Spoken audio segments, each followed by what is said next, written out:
Los Chavales, pas le choix. Il va falloir gagner ce dimanche soir, 15 h heure locale du côté des États-Unis, donc face à Pachuca pour ce deuxième match de la phase de groupe de la Coupe du Monde des clubs.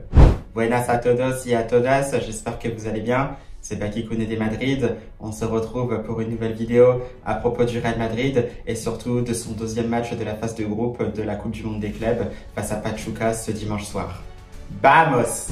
Eh bien, Los Chavales, toujours un plaisir de vous retrouver pour parler, comme toujours, du Real Madrid, de continuer justement à parler de cette Coupe du Monde des clubs qui aura commencé finalement assez timidement pour le Real Madrid, puisque comme vous le savez déjà, c'est un Real Madrid qui n'a pu faire mieux qu'un match nul face à Al Hilal, donc un but partout. Gonzalo Garcia était le premier buteur du Real Madrid donc dans cette nouvelle édition de la Coupe du Monde. Donc cette fois c'était une Coupe intercontinentale, mais c'est une Coupe du Monde des clubs. Mais comme on disait, un Real Madrid assez timide qui a pu décevoir, ça je peux le concevoir dans l'ensemble sur ce match-là. Bien sûr, comme Xabi Alonso le disait, on a fait bien sûr une meilleure deuxième mi-temps. C'était un peu plus intéressant que la première, surtout au début. Bon, c'est vrai que c'est un peu difficile de dire qu'on a fini un peu fort, tant c'était un peu brouillon. Mais toujours est-il qu'on a vu quand même des choses qui pouvaient être intéressantes, des choses sur lesquelles il faudra s'appuyer par la suite et bien sûr balayer les choses qui ne vont pas, qu'on a vu, qui étaient tout simplement de la continuité de la saison qui est en train de se terminer tout simplement côté madrilène. Donc voilà, une fois que ça c'est fait, justement on continue à passer à autre chose. On s'occupe aussi des autres concurrents dans ce groupe que nous avons.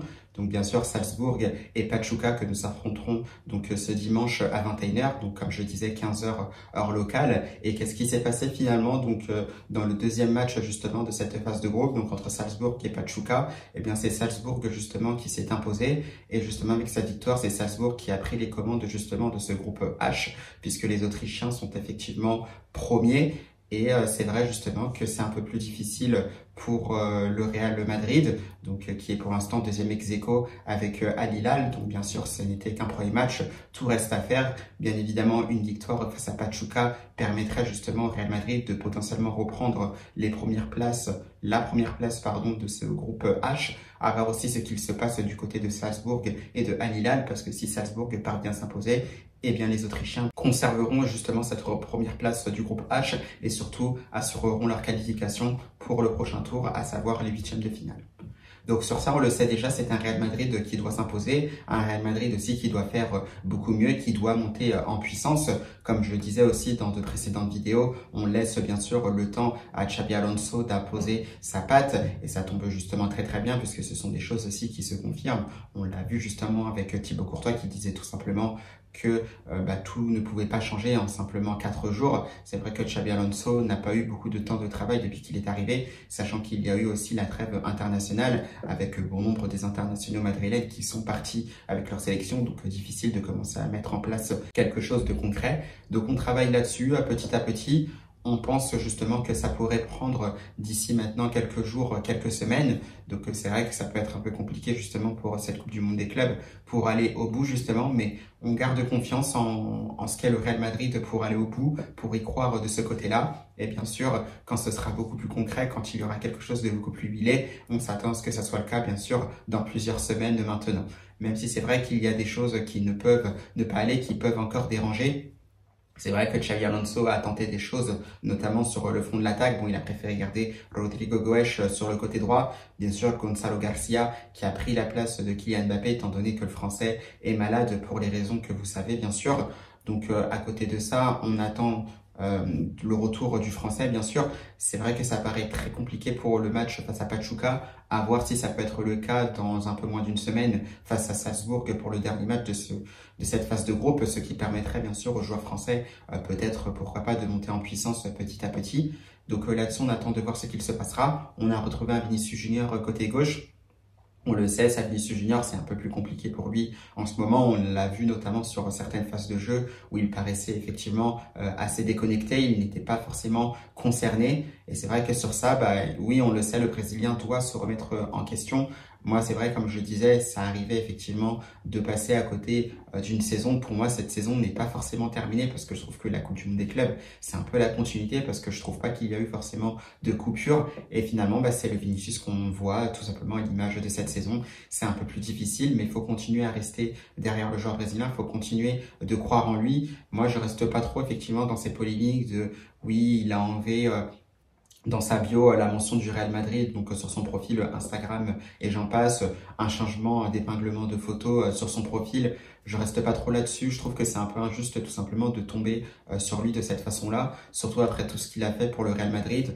Il y a des moments un peu plus difficiles dans le football, il passe à travers. Est-ce que le Ballon d'Or lui a vraiment mis un sacré coup au moral? Certainement, mais c'est pas pour autant qu'il faut l'abandonner. Il faut lui laisser le temps aussi peut-être de se remettre, qu'il se remette aussi en question parce que je pense, et j'espère pour lui d'ailleurs, qu'il sait quand même qu'il n'est pas bon en ce moment. Donc j'espère aussi qu'il y aura cette remise en question du côté du Brésilien, mais surtout par rapport à nous, dans le sens où il faut continuer à le soutenir. C'est un joueur du Real Madrid, il mérite aussi tout notre soutien, comme tous les joueurs du Real Madrid dans l'ensemble. Donc bien sûr, moi je crois quand même au retour de Vinicius Junior au très très haut niveau, et je pense qu'avec Xabi Alonso, ça peut le faire, mais bien évidemment, comme je disais, de son côté, le Brésilien doit y mettre aussi du sien.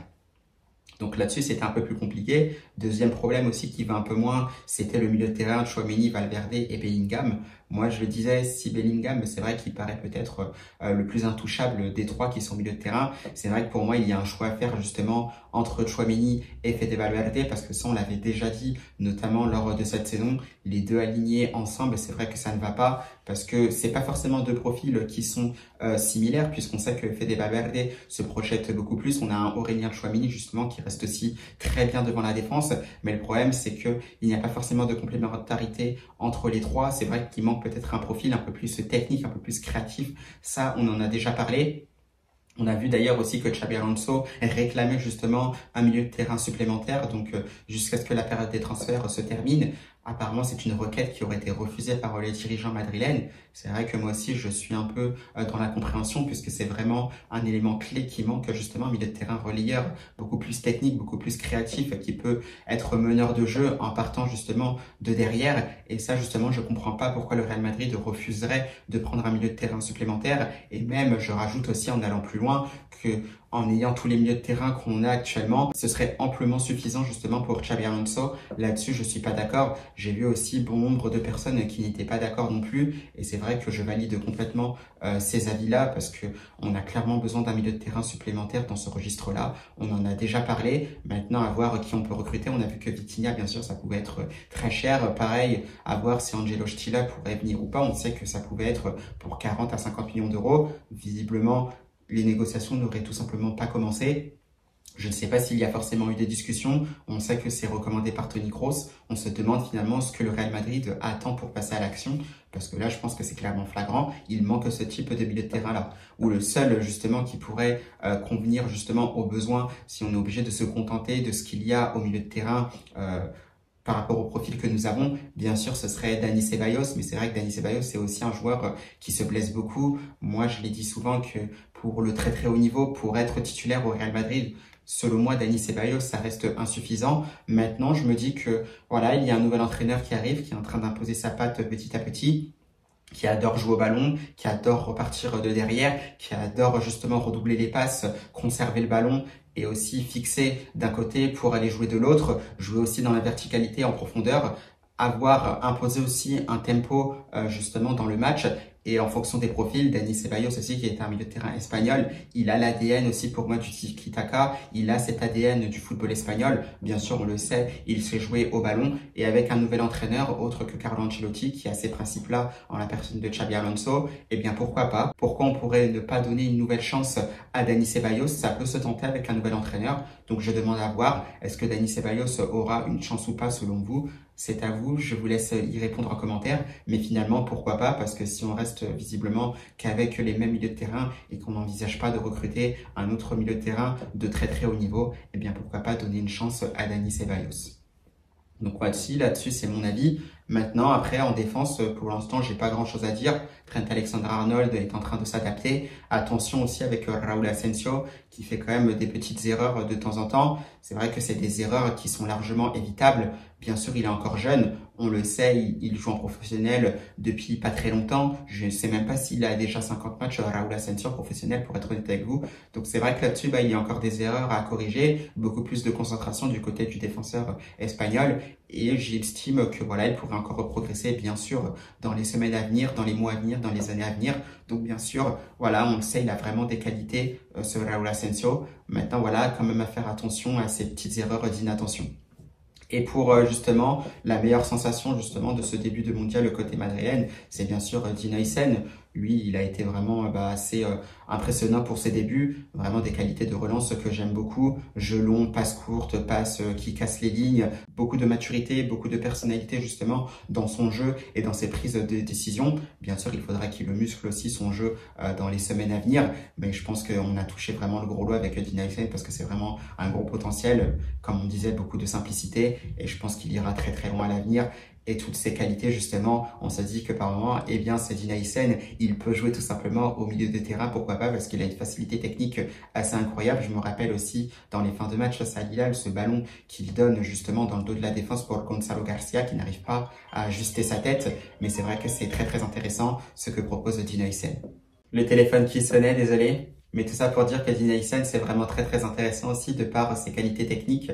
Alors c'est vrai justement que par rapport à ça, le fait justement qu'il a peut-être des qualités d'un milieu de terrain relayeur, enfin du moins d'un 6 qui peut être devant la défense et distribuer le jeu de droite à gauche, trouver des passes qui cassent les lignes, et bien finalement peut-être que ce 3-5-2 de Xabi Alonso peut s'imposer Los Chavales. Je m'explique parce que on l'a vu notamment aussi, si vous vous rappelez, avec le Manchester City de Pep Guardiola qui partait un peu plus sur une défense à 3. Et bien sûr, en phase offensive, eh bien, c'était un des défenseurs centraux de Manchester City qui s'incrustait justement au milieu de terrain en la personne de John Stones pour être justement aux côtés de Rodri, apporter ce surnombre. Et on l'a vu parce que John Stones, quand même, il y avait cette facilité technique au milieu de terrain. Ça, c'était vraiment indéniable. Et ça, je me dis que si Xabi Alonso retentait aussi un 3-5-2, c'est quelque chose qui pouvait se tenter avec un Dina Hysén potentiellement qui peut s'incruster aussi au milieu de terrain. Et on l'a vu aussi avec ses facilités techniques, ça peut être très très intéressant. C'est pas ce qui casse les lignes, ses jeux longs, donc droite comme à gauche. Bien sûr, des ballons dans le dos de la défense, comme on l'a vu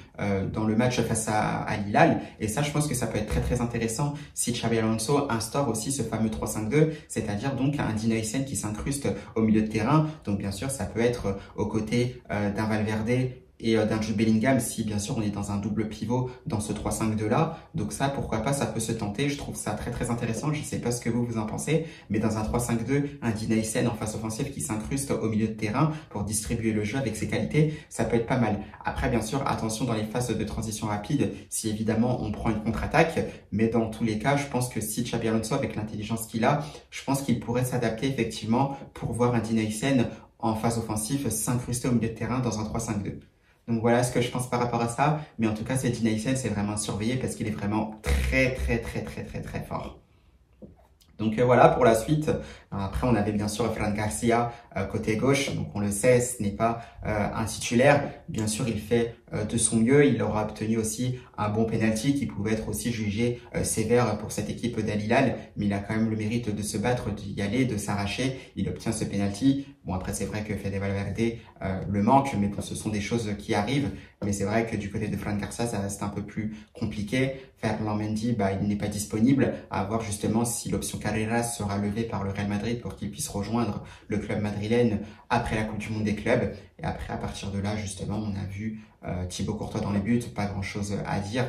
Bien sûr, il ne peut rien faire sur le but qui est encaissé. Et puis derrière aussi, on a l'entrée de Arda Güler qui aura apporté un petit peps en plus, un peu plus de fraîcheur. Mais bien sûr, ça ne règle pas le problème parce qu'Arda Güler, c'est bien sûr un numéro 10. Il ne peut pas revenir trop bas, parce que sinon il manquera aussi de la créativité dans les derniers mètres. Donc Arda Güler, bien sûr, c'est un peu plus haut.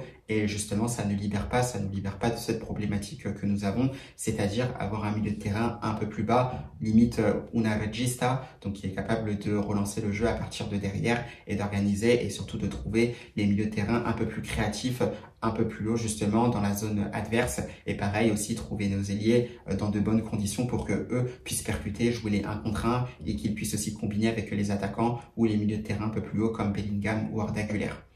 Donc voilà, là-dessus, ce sont des choses, ce sont des pistes à améliorer, à voir justement maintenant la composition qui sera alignée par le Real Madrid. Peut-être que finalement, ça peut être la même que face à Al Hilal, donc face à cette équipe de Pachuca, à voir si Fran Garcia sera toujours titularisé. Je ne sais pas si Camavinga pourrait rejouer également, mais visiblement, ça pourrait repartir sur le même milieu de terrain que face à Al Hilal. À voir, comme je disais, peut-être qu'un Dani Ceballos, ça peut rentrer aussi dans le 11 de départ, à la place peut-être d'un Tchouaméni ou d'un Fede Valverde, parce que de toute façon, il faudra faire un choix. Jude Bellingham, lui, ça jouera, ça c'est sûr et certain. Donc à voir bien sûr ce qu'il se passera de ce côté-là. Est-ce qu'un Güler bien sûr sera titulaire? Ça c'est fortement envisageable. Pareil, je verrais bien aussi un Brahim Diaz rentrer dans ce 11 de départ. On verra comment ça se passera. Gardez bien sûr cette confiance en Vinicius Junior parce que ça peut se réveiller à tout moment. Il faut lui laisser le temps de digérer aussi cette mauvaise saison.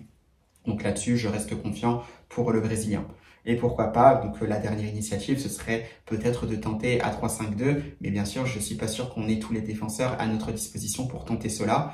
Après, voilà, il faudra voir de ce côté-là. On sait bien sûr qu'Eder Militao, Dani Carvajal et David Alaba, théoriquement, ça ne peut pas jouer. Visiblement, les conditions ne sont pas abordables selon le staff madrilène pour que ces trois-là puissent rejouer. Donc, on ne veut vraiment pas prendre de risques. On attend bien sûr le début de la saison prochaine pour ces trois-là, visiblement. Donc, à voir ce qu'il se passera de ce côté-là. Mais bien sûr, il faudra se méfier de cette équipe de Pachuca.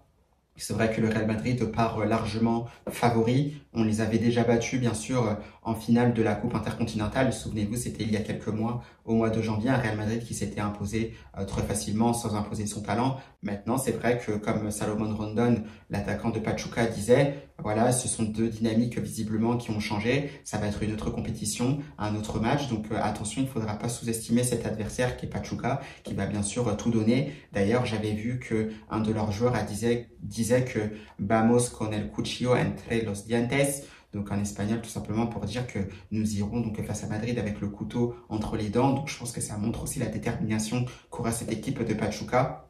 Et si nous avons le malheur justement de les sous-estimer, eh bien sachant que nous ne sommes pas dans une bonne phase, eh bien on pourrait être surpris. Donc bien sûr prendre cet adversaire qui est Pachuca très au sérieux. Et Salo Rondon aussi disait tout simplement que hay que estar perfectos, donc tout simplement dans le sens où il faudra être parfait dans tous les sens du terme, que ça soit offensivement comme défensivement, dans la concentration bien sûr comme tactiquement également, parce que oui, le Real Madrid est bien sûr beaucoup plus fort que cette équipe de Pachuca, d'où le fait que Salomon Rondon disait tout simplement qu'il faudra être parfait dans ce match-là pour sortir le match idéal et pourquoi pas battre cette équipe du Real Madrid, ce qui serait peut-être la plus belle victoire de l'histoire du club mexicain, donc dans la scène internationale.